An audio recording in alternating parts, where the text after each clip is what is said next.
तो हो सकता है कि ईरान से किसी फर्जी सी मिसाइल उड़े और फिर अमेरिका कहे कि ये तो यूएसएस अब्राहम लिंकन पे ये मिसाइल गिराई गई है और अब हम इसका बदला लेंगे। ठीक है, ये भी हो सकता है कि ईरान की तरफ से ना ये मिसाइल फेंकी गई हो, पर ईरान में जो मौजूद हैं, जो एजेंट्स मौजूद होते हैं, वही ऐसे कर लें। इसके लिए एक टर्म भी होता है, फॉल्स फायरिंग समथिंग, मैं उसे भूल रहा हूं अभी। ये भी हो सकता है। तो बहाना मिल जाएगा, विश्व बिरादरी के सामने बताने को मिल जाएगा कि देखिए हम पर अटैक हुआ, इस वजह से हमने अटैक किया। जानकार ये कह रहे हैं कि अटैक तो होगा, और या फिर दोनों ही पक्ष अपने रुख में नरमी ले आए, वो कहीं नजर नहीं आता बातचीत के दौरान। लेकिन अमेरिका का या ईरान का या इजराइल का, अमेरिका का या इजराइल का सबसे बड़ा डर है क्या? सबसे बड़ा डर है मिसाइल पावर। खामनेई का मिसाइल पावर सबसे बड़ा डर है। और कितनी हैरानी की बात है, एक्सपर्ट्स ये भी दावा कर रहे हैं, जो जीपीएस के जरिए, जो सैटेलाइट के जरिए तस्वीरें सामने आई हैं, उसके जरिए कंपैरिजन किया जा रहा है। जून का घटनाक्रम हुआ, जून के बाद जुलाई, अगस्त, सितंबर, अक्टूबर, नवंबर, दिसंबर, जनवरी, ठीक, करीब करीब 6 महीने। तो 6 महीने में ऐसा क्या हो गया भाई? जून में तो तय हो गया था, शांति वार्ता हो गई थी, युद्ध विराम हो गया था, लेकिन इन 6 महीनों में ऐसा हुआ क्या? दरअसल जो जानकार हैं वो सैटेलाइट इमेजों के जरिए ये कह रहे हैं कि बहुत तेजी से ईरान ने अपने परमाणु कार्यक्रम को बनाया है। जो जगह ध्वस्त नजर आ रही थी, जहां पर मिसाइल के अड्डे थे जो साफ थे, जिन्हें खत्म कर दिया गया था, अब वहां पर बड़े बड़े स्ट्रक्चर नजर आते हैं और मिसाइल के प्रोडक्शन की बात आती है।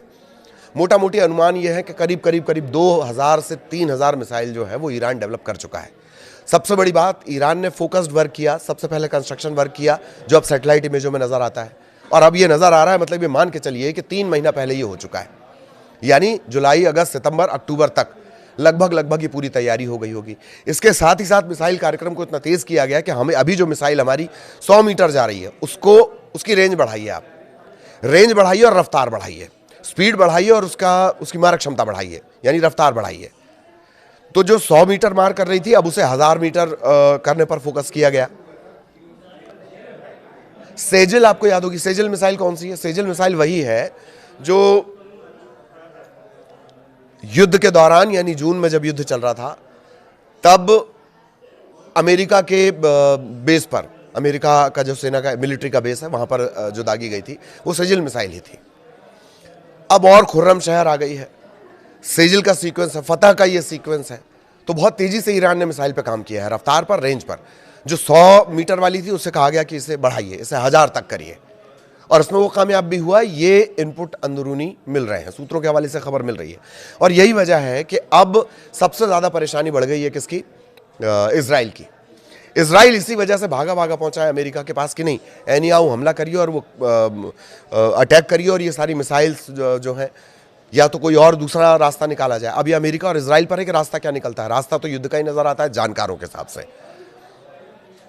कौन कौन सी मिसाइल है जो सबसे ज्यादा परेशानी खड़ी कर सकती है? इसमें खुर्रम शहर है, इसे खैबर भी कहा जाता है। खुर्रम शहर 4 की बात कही जा रही है।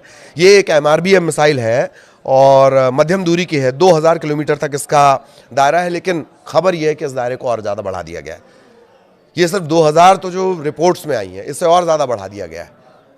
मतलब अमेरिका का भी एक हिस्सा अगर ईरान चाहे तो उसकी जद में आ रहा है। फिर इजराइल की क्या बिसात। सबसे ज्यादा जो परेशानी बढ़ा रही है वो खुर्रम शहर 4 है। इसके अलावा सेजिल है, जिसका इस्तेमाल पहले भी किया जा चुका है। इसकी क्षमता के बारे में 1500 से 2500 तक किलोमीटर तक कही जाती है, लेकिन इसकी भी क्षमता को बढ़ा दिया गया। करीब 3 से 5000 की क्षमता इसकी बताई जा रही है। मारक क्षमताएं बढ़ाई गई हैं। गदर है, शहाब है, हज कासिम है। हज कासिम का नाम इमाद भी है। ये अलग अलग नाम सामने आ रहे हैं। और ये गाइडेड मिसाइल है, आपको टारगेट सेट करके दे दिया जाएगा कि भैया सामने कैमरा दिख रहा है, इस पर ठोक देना है, तो ये ठोक दी जाएंगी। तो मिसाइल वो सबसे बड़ी वजह है जिसकी चलते अमेरिका बार बार टाइम बाय कर रहा है। एक तरफ कहता है बात करेंगे, दूसरी तरफ कहता है टैरिफ लगा देंगे। और मिसाइल को जिस तरीके से तैयार किया गया, जिस तेजी के साथ तैयार किया गया है, अब इसमें एक एंगल और है जो मैंने ओवर कॉन्फिडेंस वाला जिक्र किया। जानकारों का यह भी मानना है कि अमेरिका और इजराइल को उनका ओवर कॉन्फिडेंस ले डूबा। जून में ऐसा लगा कि हमने इन परमाणु जो संयंत्र थे अलग अलग जगहों पर, 3 जगहों पर, वहां पर अटैक किया और नेस्तनाबूद कर दिया। अब तो ईरान को बहुत पीछे हमने भेज दिया। और एक कॉमन परसेप्शन है कि ये तो मुस्लिम धर्मगुरु हैं, कौन? खामेनेई। तो इन्हें तो अभी बहुत टाइम लगेगा, ये दोबारा अपना प्रोग्राम नहीं कर पाएंगे, लेकिन मुस्लिम धर्मगुरु से इतर खामेनेई ने बतौर एक लीडर जो काम किया, अपने पूरे साइंस को एक जगह झोंक देना, अपने पूरे डिफेंस को एक जगह झोंक देना, अपनी पूरी सेना की यूनिट को एक जगह झोंक देना कि हथियार बनाओ, तेज रफ्तार हथियार बनाओ, मिसाइल की क्षमताएं बढ़ाओ, मिसाइल की मारक क्षमता बढ़ाओ, मिसाइल की रफ्तार बढ़ाओ, मिसाइल के किलोमीटर बढ़ाओ। कोई भी खामेनेई से उम्मीद नहीं कर रहा था, लेकिन वैसा उन्होंने किया। लेकिन अमेरिका और इजराइल ओवर कॉन्फिडेंट थे, जबकि ये कहा जाता है कि युद्ध में कभी भी दुश्मन को कमजोर नहीं समझना चाहिए। बड़ी कॉमन है ये बात, दुश्मन को कमजोर समझना कहीं ना कहीं भूल हो गई, और अब वो मिसाइलें बनकर तैयार हैं। 2000 तो वो आंकड़ा है जो बताया जा रहा है। और यही तीसरा एंगल मनोवैज्ञानिक।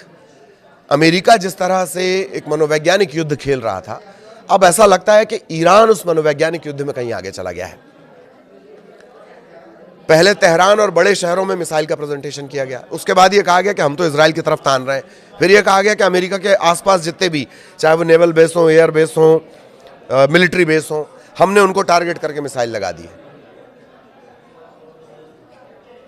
फिर अचानक से खबर आती है कि यूएसएस अब्राहम लिंकन जो वहां पर खड़ा हुआ है, उसने एक ड्रोन को या एक सो कॉल्ड मिसाइल को नष्ट किया है। तो मनोवैज्ञानिक युद्ध में तो खामेनेई अपर हैंड पर आ गए। अब उनकी ही मिसाइलों की हर जगह चर्चा है। अमेरिका और इजराइल ने सोचा नहीं था, जून के बाद उनका कॉन्फिडेंस या कहें उनका ओवर कॉन्फिडेंस उन्हें ले डूबा, ये बात कही जा रही है जानकारों के द्वारा। और यही वजह है कि अमेरिका इधर से उधर से, दाहिने बाएं, आए ताएं टाइम बाय कर रहा है, यानी खींचने की रणनीति, ताकि जितना लंबा इसे खींचा जाए तैयारी कर ली जाए। अमेरिका को लगा था कि खामेनेई मादुरो हैं, डेल्टा फोर्स जाएगी, एक ऑपरेशन करेंगे, उठा के ले आएंगे। या जिस तरीके से उसामा बिन लादेन के लिए एक टारगेटेड ऑपरेशन किया गया, फोर्स जाएगी, धाड़ धाड़ धाड़ धाड़, खामेनेई को उठा के ले आया जाएगा, सत्ता परिवर्तन हो जाएगा। बस यही तो चाहता था इजराइल, लेकिन दरअसल ये उतना आसान था नहीं। तू डाल डाल में पात पात में खामेनेई हर बार आगे निकल गए। तो ये एक और ओवर कॉन्फिडेंस के खामेनेई को वेनेजुएला का मादुरो समझना, वो दांव भी भारी पड़ गया। एक छोटा small action group targeted operation पे जाए और धड़ाम धड़ाम करके चला आए, जिस तरीके से भारत की कई स्ट्राइक रही हैं, सर्जिकल स्ट्राइक रही है। लेकिन इस बार मामला उल्टा पड़ गया। आपने खामेनेई को मादुरो समझने की गलती की। इस ओवर कॉन्फिडेंस के बारे में भी बात कही जा रही है। मनोवैज्ञानिक युद्ध, ओवर कॉन्फिडेंस और मिसाइल पर बेहतरीन तरीके से काम, इसने खामेनेई को अपर हैंड दे दिया है। अब इजराइल जाकर क्या कहेगा और अमेरिका और इजराइल मिलकर इसका क्या हल निकालेंगे, इस पर सबकी निगाहें टिकी हुई हैं। नमस्कार।